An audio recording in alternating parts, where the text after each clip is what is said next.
Le CALAC Entraide Action est un organisme communautaire autonome constitué de femmes qui, dans une perspective féministe, travaillent à aider les femmes et les adolescentes agressées sexuellement, que l'agression soit récente ou vécue il y a plusieurs années, à sensibiliser et conscientiser la population à la problématique des agressions à caractère sexuel, à lutter pour obtenir des changements sociaux, légaux et politiques.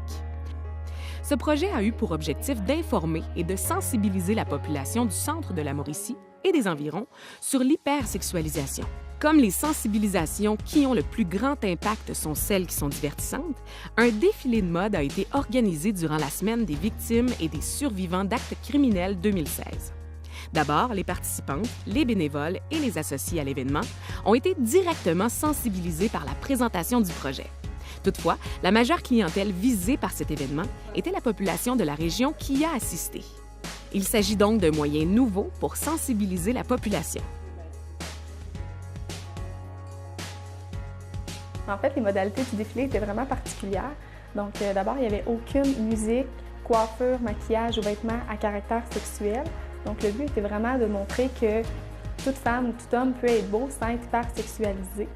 Donc, aussi, que les participants étaient soit des personnes ayant vécu des agressions à caractère sexuel ou des personnes qui sont en soutien, donc des militants ou des survivants. Puis, il y avait aussi des personnes de tout âge. Donc, on avait une petite poupoune de 3 ans jusqu'à une femme de 72 ans pour montrer que le phénomène peut se produire chez n'importe qui, homme, femme, à tout âge.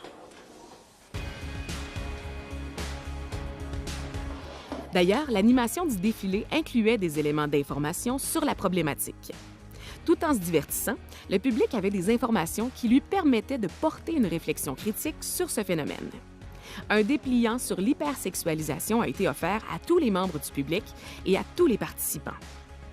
L'événement a également permis à des victimes de défiler devant public.